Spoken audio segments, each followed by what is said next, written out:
Hello everybody, welcome back. My name is Winback, and on today's episode of Grim Dawn in our Newcomer guide, we're going to be turning the volume down on the music there. Holy shit, that was louder than I wanted it to be.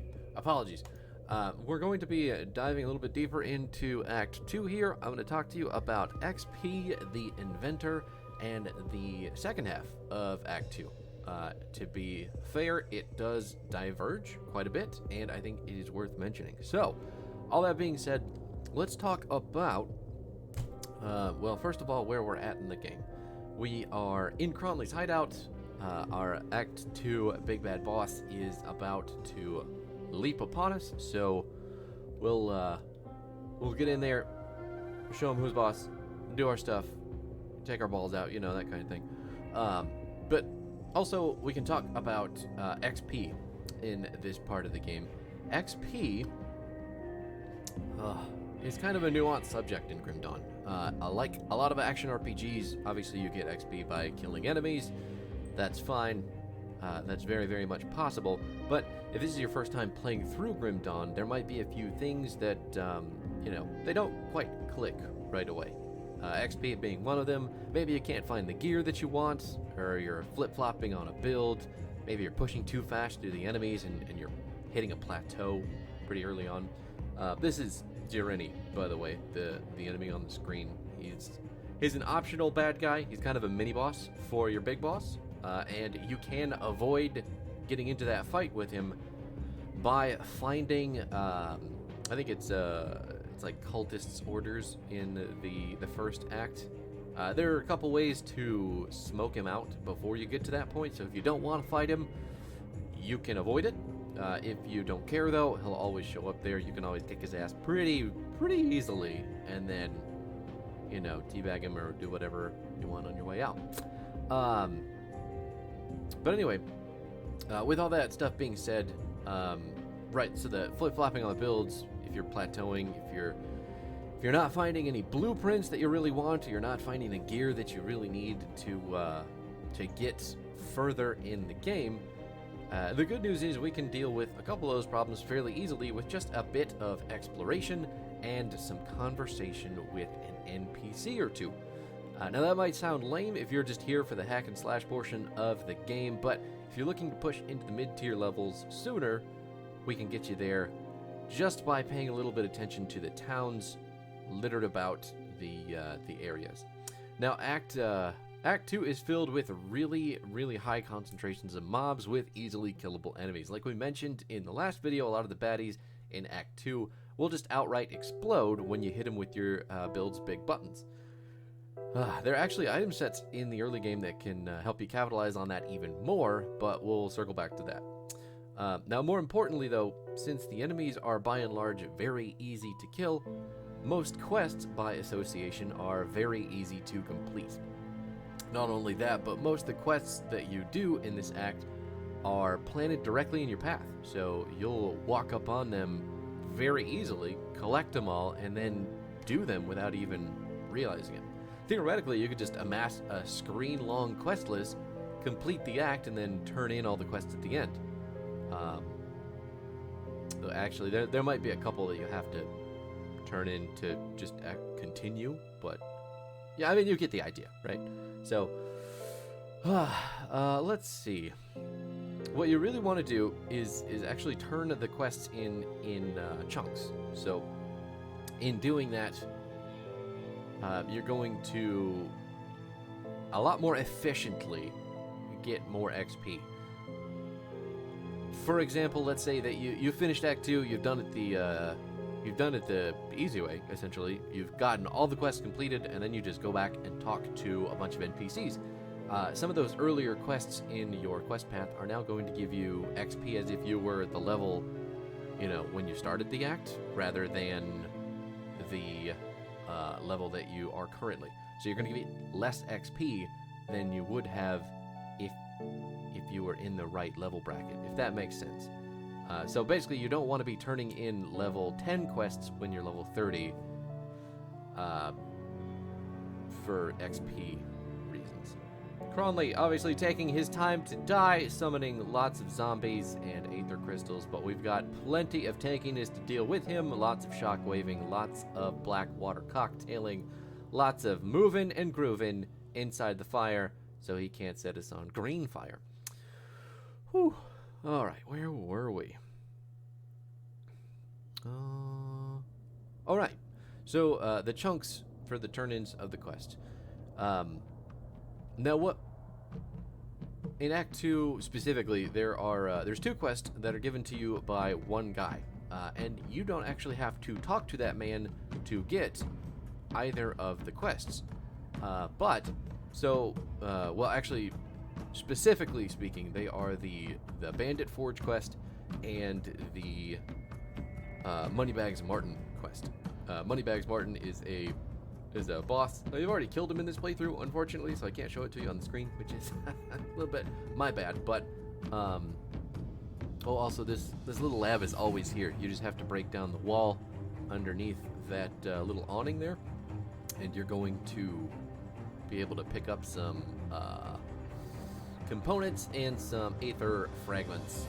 I think if you choose to keep it, you get aether shot. No, they're usable aether crystals that make you invincible for like 30 seconds, I think, which are pretty cool. But yeah, whatever. Oh, right. So anyway, the Bandit Forge quest and the Moneybags Martin quest. Chances are, if you're playing through Act 2 and you're on a roll, you're probably going to complete both of those without really noticing that you've done them.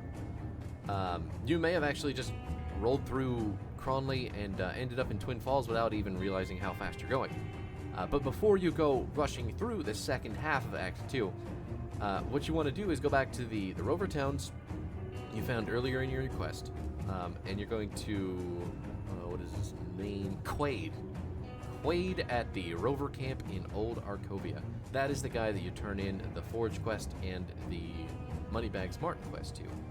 Now, Moneybags is going to give us 3,000 XP at level 24. I don't know, that number probably doesn't mean anything to you, but that accounts for about 10% of our total experience bar at level 24. So, if you do that same thing and you turn in both the Forge quest and Moneybags at the same time, that's about 6,000 XP. So you have just launched your progress to the next level by 20% just for talking to an NPC about how you kicked a bad guy just directly in his nutsack. And it is just that easy. And this isn't an Act 2 specific thing either.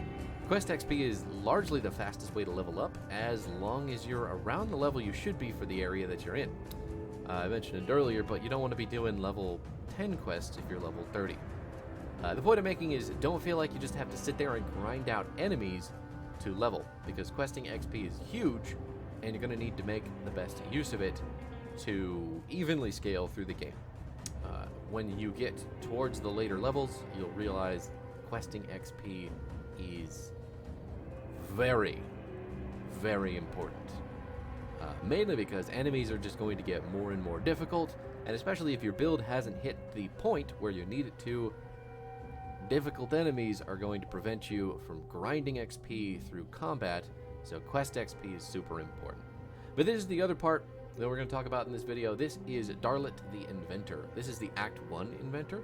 So what you're seeing right now is a component on a set of gloves that I don't want to be there anymore. So what we're going to do is give Darlet the gloves, remove it by using the keep item option. You can also keep the add-on. So if you have a rare component on a piece of gear that's not really worth it, you can rip that off of there as well. Darlet and the other inventors in the game have 3 different options. They do have to learn these as you progress through the game, but salvage, dismantle, and transmute are all things that happen at the Inventor. Salvage is what you're going to do when you want to keep an item or you want to keep a component. So like I was mentioning, if you have a nice component on a pair of shitty gloves, you just say, blow up the gloves, let me have the component, and then maybe you put your component on a new set of gloves, or Maybe you just need an entirely new component on a set of really nice gloves, and you can do that too. That's what salvaging is for, and salvage is going to be the option that is available for all inventors all of the time, no matter where you are. It's just their base use in the game. Now, that being said, the inventor in the Crucible has all of those options unlocked, period. So if you go into the Crucible and you just want to skip farming the inventor abilities for transmutation and whatever the other one was that I am completely forgetting about now. Yeah, you could just go into the Crucible. Transmutation, I think, is probably the most important one, because that's the one that you're going to transmute set pieces. If you're using a set and you get maybe 2 of the same piece of a set, you can transmute one into a random other part of that set. So maybe you get lucky, it turns into the piece that you need, or maybe you don't, and it turns into the exact same shit that you had. But all that being said, in the actual game, you'll go about doing quests. There are specific quests that you have in order to unlock the, I think, transmutation ability. You have to get into the final act of the game, which is the Forgotten Gods expansion, and you will be sent on a quest to find a book for an inventor who will then be able to transmute stuff for you over the main game, not having to go into the Crucible. So yeah, the inventor is super important, especially for maximizing the the use of the components that you have, or the gear, making sure that you have the right components on the right gear, or the right empty gear if you happen upon a better component. You get where I'm going with this, but definitely super important character, and especially early on, or if you're playing through the game and you don't have the blueprints unlocked for a lot of components, you are going to want to use the inventor to hang on to components for the switching of gear as you progress through the game. So what you're seeing right now on the screen is a hidden area, quote-unquote hidden. It is kind of off the beaten path, but it is always going to be here, and this is really kind of the start of Act 2.5. That's not really a thing. There's no real Act 2.5, but this is the second stage of Act 2 after you've killed Cronley, which is way more interesting, in my opinion. It's definitely a deviation in your character's story, and to be fair, I enjoyed this a lot more than the, there's a bunch of prisoners, criminals who broke out of jail when bad stuff happened and they want to kill us. Now we're actually fighting skeletons. And, yeah, I guess a lot of people would find that kind of lame. But these skeletons specifically they're really cool. So I'm not going to ruin a whole lot of the underlying stuff for you, but if you're not into the lore or reading or anything like that, feel free to skip over everything that I'm saying in the game and in the video, whatever you like. But if you do like the background of the game, if you like the world and everything going on in Grim Dawn, I highly suggest checking out all the lore notes and scribblings for the Arkovian undead. And this is also a faction of enemies that you will build a reputation against. So as the game goes on, and you want to, if you want to farm the nemesis boss for the Arkovian undead, this is going to be your main form of farming bad guys to do that.